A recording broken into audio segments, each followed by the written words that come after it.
3 हिस्सों में बढ़ जाएगा तो कैसे जीतेंगे? मेरे भाई, अभी 20 मिनट पहले अख्तरुल ईमान साहब ने लीडरशिप की बात की थी। लीडर कहते किसे हैं ये जान लीजिए। अख्तरुल ईमान साहब को बहुत लंबी बात कहनी थी, लेकिन भिवंडी में भी उनको बोलना था, चले गए। मैं उनकी अधूरी कहानी आपको बता के जा रहा हूं। लीडरशिप कहते किसे ये जान लीजिए। लीडर वो होता है जो टिकट बांटता है। जो टिकट बांटता है उसे लीडर कहते हैं, और जो टिकट मांगता है उसे डीलर कहते हैं। हमारी कौम डीलर को अपना लीडर मानती है और लीडर को बीजेपी के एजेंट मानती है। असदुद्दीन ओवैसी साहब टिकट के मोहताज नहीं है, वो टिकट बांटने वाला नेता है। अबू हाशिम आजमी टिकट मांगने वाले नेता हैं, बांटने वाले नेता नहीं है, इसलिए उनकी कोई हैसियत नहीं। आप जब टिकट बांटने वाले को नेता मानोगे तो बांटने वाले बन जाओगे, मांगने वाले को नेता मानोगे तो गांव देहात में उसको मंगता बोलते, मांगने वाले। तो हम जिस नेता के साथ चल रहे वो टिकट बांटने वाला नेता है, मांगने वाला नहीं है। लीडरशिप क्या होती है? वोट आपका कैसे नहीं बटेगा, आप ये जान लीजिए। अगर आपको ये लगे, अगर आप ये सोचकर वोट दोगे कि इमरान साहब कांग्रेस से हैं, एक इमरान साहब मशाल से हैं, तब तो हमारा वोट बढ़ जाएगा, इसमें कोई दो राय नहीं। लेकिन जब आप ये देखकर वोट दोगे कि समाजवादी पार्टी से या कांग्रेस पार्टी से राहुल गांधी हैं, मशाल से उद्धव ठाकरे हैं और पतंग से असदुद्दीन ओवैसी साहब है, तो इंशाल्लाह आपका एक भी वोट नहीं बटेगा, एक भी वोट नहीं बटेगा। आपको यह देखकर वोट देना है कि मेरा लीडर कौन है। अगर आपका लीडर उद्धव ठाकरे है तो आप दे दीजिए, अगर आपका लीडर राहुल गांधी है तो आप दे dीजिए, लेकिन अगर आपका लीडर असदुद्दीन ओवैसी साहब है तो कैंडिडेट को मत देखिए, निशान को देखिए और लीडर को दीजिए और कामयाब करिए। मुझे उम्मीद है कि इंशाल्लाह यहाँ के लोग इस बार बटेंगे नहीं, और अगर मुत्तहिद होकर वोट डालेंगे तो मैं जिम्मेदारी के साथ कहता हूं इंशाअल्लाह ताला आप अच्छे वोटों से, सबर आलम भाई, अच्छे वोटों से जीतेंगे इंशाअल्लाह। मैंने कहा ना, इसी तरह का आपको फॉर्मूला इख्तियार करना पड़ेगा। ये उद्धव ठाकरे कैसे इतना बढ़िया हो गए भैया? इनकी तो पूरे खानदान की हिस्ट्री उठा के देख लीजिए। इन्हीं नेताओं को गाली दे दे करके आरिफ अनवर, आरिफ नसीम खान, नवाब मलिक और आपके अबू हाशिम आजमी, तीनों लोगों ने बाल ठाकरे साहब को गाली दे देकर राजनीति चमकाई है। और आज यही लोग कहते नहीं बहुत अच्छे हैं। हमारे ही गांव के कुछ लोग यहाँ रहते थे, मैंने उनसे पूछा कि किसे वोट दे रहे हो, तो बोला अरे यार उद्धव ठाकरे भी बहुत अच्छे हो गए, बहुत अच्छा काम करे। हमने कहा क्या उमरा करके आ गए क्या? बोले नहीं, हमने कहा नहीं, उमरा करके आ गए हैं। क्या किए भैया? आबे जमजम बांट रहे हैं, क्या कर रहे हैं? उनकी हिस्ट्री नहीं पता है। अब जब मैं 2 दिन बाद अभी आया था, मैं 6 तारीख को, तो जब शाम में मुलाकात हुई तो बोले ना उद्धव ठाकरे को वोट नहीं देना। हमने कहा क्यों? बोले उसके साथ राज ठाकरे आ गया, उसने बहुत जुल्म ज्यादती की। हमने कहा अभी तो आपके 6 महीना पहले कुछ और रंग थे, अब कुछ और रंग है आप। तो ये हालत है मेरे भाई। अगर जालिमों को आप चुनेंगे तो अगर आपके ऊपर जुल्म हो रहा है तो कोई गलत नहीं हो रहा।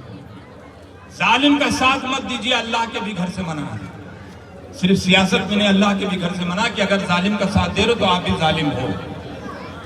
और ये लोग किसी से कम जुल्म नहीं किए हैं।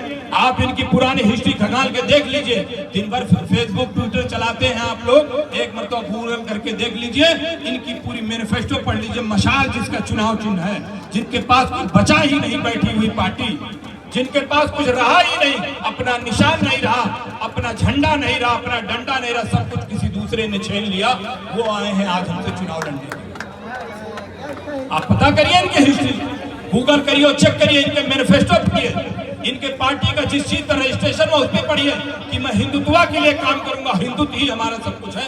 वो आज आ रहे हैं कैंडिडेट के बिहाफ पे आपका वोट लेने। तो आप ऐसे लोगों के बहकावे में मत आइएगा, सोच समझकर वोट डालिएगा, सोच समझकर वोट डालिएगा।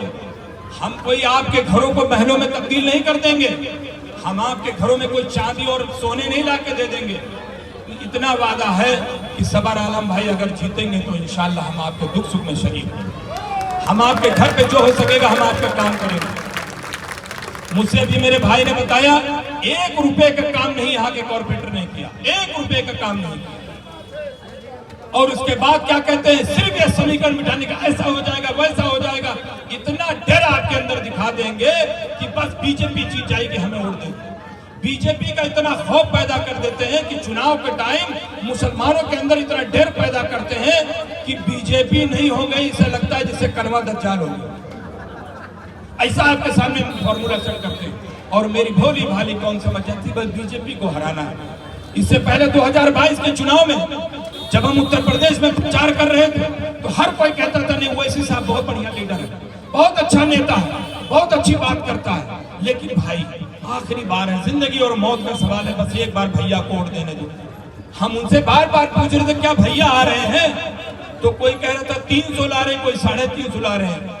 हमने कहा अगर उसका आधा ले आएंगे तो मैं राजनीति छोड़ दूंगा।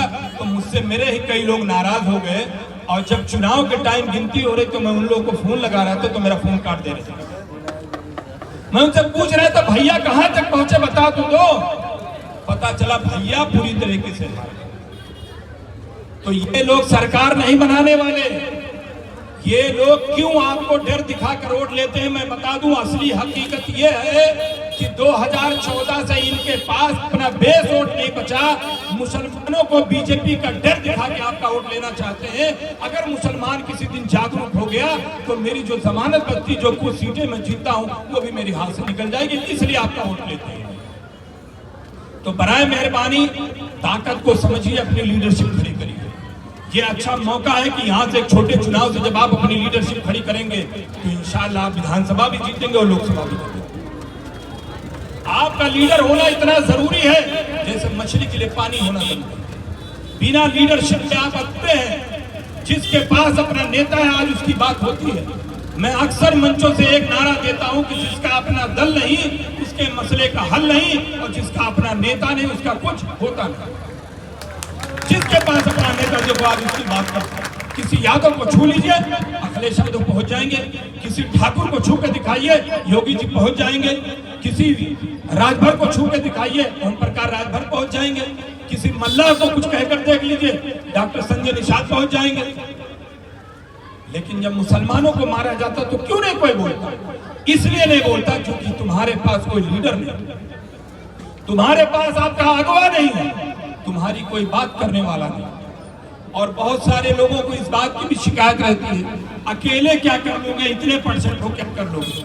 मेरे भाई ताकत से ताकत जुड़ती है, ताकत से ताकत जुड़ती है। जब ताकत पैदा करोगे तो दूसरा समाज भी आपके साथ आएगा, आपका नारा लगाएगा, आपका झंडा उठाएगा, आपको पैसा भी देगा और आपको जितवाएगा। लेकिन पहले अपने लोगों को तो मजबूत करो। अगर यही सोच मायावती की लोगों ने सोचा होता तो क्या मायावती 4 मरतबा सीएम बन पाती? उन्होंने पहले अपने समाज पे काम किया और उनको समाज को मुत्तहिद किया, फिर दूसरे लोगों ने भी पैसा दिया, नारा लगाया, झंडा उठाया और बहन जी जिंदाबाद कह के मुख्यमंत्री तक पहुंचाया।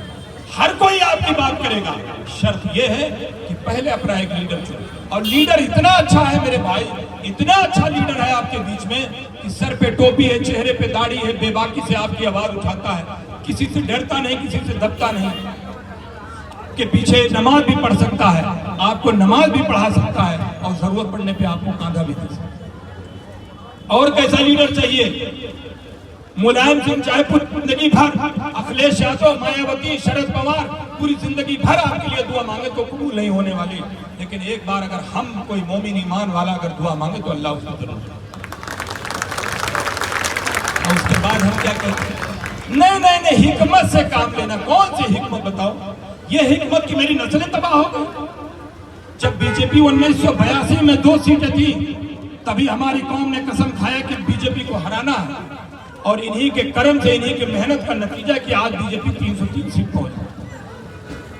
आज बीजेपी 303 सीट पहुंच गई और फिर भी कह रहे बीजेपी को हटाना है। एक आखिरी बात कहकर मैं अपनी बात को खत्म करता हूं। यहाँ जितने लोग खड़े हैं, क्या किसी ने बीजेपी को वोट दिया? क्या कभी देंगे? तो फिर बीजेपी कैसे जीत रही है? कभी आपने सवाल किया जो आपसे कहते हैं बीजेपी को हराना है, उनसे पूछो ना मेरे भाई बीजेपी को वोट कौन दे रहा है? जो बीजेपी को वोट दे रहा है, जब तक वो बीजेपी को वोट देना बंद नहीं करेगा बीजेपी नहीं हारने वाली। बीजेपी नहीं हारने वाली है। आप अपनी लीडरशिप खड़ी करिए, खुद को जिताने वाली मेहनत करिए, बीजेपी को हराने वाला फॉर्मूला बंद करिए, इंशाल्लाह आप कामयाब हो जाएंगे। हैदराबाद के लोगों ने अगर ये सोचा होता कि मुझे सिर्फ बीजेपी को हराना है, तो आज असदुद्दीन ओवैसी साहब की शक्ल में आपके पास लीडर नहीं होता। वहां के लोगों ने इन सब चीजों को साइड में रखा और कहा नहीं, मुझे अपनी लीडरशिप चाहिए, भले थोड़ा सा वक्त लगेगा। और वक्त लगा तो लीडरशिप ऐसी खड़ी हुई कि आज पूरे हिंदुस्तान में, पूरी दुनिया में असदुद्दीन ओवैसी साहब का नाम है। तो यार हमारे पास इतना बढ़िया ब्रांड है, चाचा और परखा है, आजमाया हुआ नुस्खा है, आजमाया हुआ खरा सोना है आपके बीच में, ब्रांडेड नेता है आपके पास। कहाँ लोकल और चालू माल के पास जाओगे? आपके पास ब्रांड के साथ जुड़ो, ब्रांड के साथ रहो, इंशाल्लाह ब्रांडेड बनेंगे। तो मुझे उम्मीद है इंशाल्लाह आप लोग सबर आलम भाई को साथ देंगे। कितने नंबर पे आप? 5 नंबर पे।